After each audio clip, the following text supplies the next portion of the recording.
आखिर क्यों पड़ रही है इतनी गर्मी? आखिर क्या है इतनी गर्मी के असल कारण? इसी पे आज हम लोगों का ये पूरा वीडियो है। दोस्तों, गर्मी इतनी ज़्यादा पड़ रही है कि इसे झेल पाना मुश्किल है और ये गर्मी हर साल बढ़ती जा रही है। तो इसका रीज़न क्या है? क्या हम और आप इसका रीज़न है?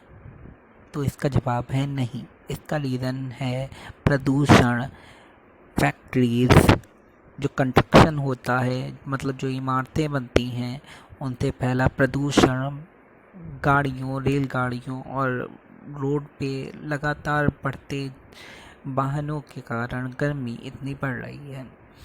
अब दूसरा सवाल है, आखिर इसके लिए रिस्पॉन्सिबल कौन है? इसके लिए हम, आप और हमारी सरकारें और कॉरपोरेट सबसे ज़्यादा रिस्पॉन्सिबल है। लोग कहते हैं कि पेड़ लगाने चाहिए, तो सपोज़ करिए आप एक तरफ पेड़ काटते रहिए, एक तरफ पेड़ लगाते रहिए और एक तरफ फैक्ट्रियों से भर भर के धुआं निकलने दीजिए। देखते हैं गर्मी ख़त्म हो जाती है? नहीं होगी। तो सीधा रीज़न है क्या, और आगे कहाँ तक हम लोगों को झेलना पड़ेगा, इसके ऊपर बात करते हैं। दुनिया भर में बड़े बड़े साइंटिस्ट, बड़े बड़े रिसर्चर इस बात के लिए जाने कब से कह रहे हैं कि कार्बन का उत्सर्जन कम करा जाए, जिससे हम लोगों को गर्मी से आराम मिल सके। लेकिन कोई भी राजनेता या देश उन्हें सुनने के लिए तैयार नहीं है। फैक्ट्रियों से निकलता धुआं जो कॉरपोरेट को फ़ायदा पहुंचाता है, सड़क पे चलते वाहन जो आम नागरिकों की सुविधा के लिए चलते हैं, लेकिन इनसे गर्मी का प्रकोप बहुत बढ़ रहा है और कंडीशन ऐसी है कि कुछ सालों में हम लोगों के लिए जीने का तापमान नहीं रहेगा। इससे काफ़ी लोगों के मरने की चांसेस आ जाएंगे। अब बात होती है कि अगर गर्मी है तो सबको परेशानी होगी, तो कॉरपोरेट ऐसा कर क्यों रहा है? तो इसके लिए बताना चाहता हूँ कि उनके पास तो एसी है, उनके घर पे एसी है, उनकी गाड़ी पे एसी है, उनके बंगले में एसी है, उनके ऑफिस में एसी है, तो उन्हें कोई फ़र्क नहीं पड़ता कि आप परेशान हैं या नहीं हैं।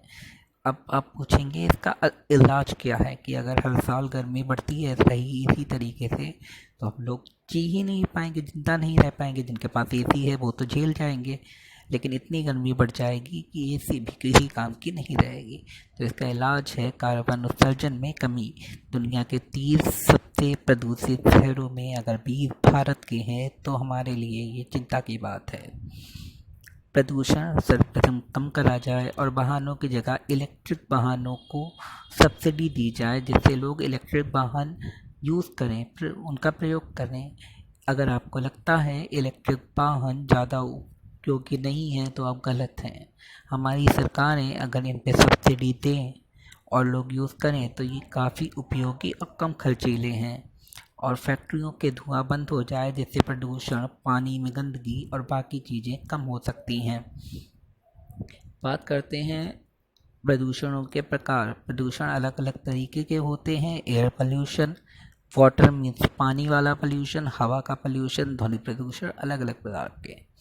तो इसके लिए कंपनियों ने पहले प्रदूषण तैयार करा, उसके बाद उन्होंने ऐसे ऐसे प्रोडक्ट बनाए जो आपको ख़रीदने पड़ेंगे, जैसे air purifier, AC, water purifier. तो घूम फिर के फंसा गरीब जो ये सब ना खरीद सकता है, ना उसने प्रदूषण बनाया, ना वो इसके पीछे कारण बना है, और मरना भी उसी को है। तो अगर आप चाहते हैं कि ये चीज़ें सही हों, तो आप लोग भी सरकार से ये मांग करिए कि ये सब चीज़ें बंद हों, नहीं तो आने वाले समय में परिस्थितियाँ पद से बदतर होती जाएंगी। और कार्बन उत्सर्जन और प्रदूषण को रोकने के लिए सबको मिलकर प्रयास करना है। दोस्तों, अगर आप चाहते हैं और ऐसे वीडियो देखना, तो हमारे काम को सपोर्ट करने के लिए कुछ नहीं करना, बस सब्सक्राइब कीजिए और बेल आइकन में क्लिक कीजिए। ऐसे और जानकारी भरे वीडियो और उसके सल्यूशन में समाधान आपको मिलते रहेंगे। धन्यवाद।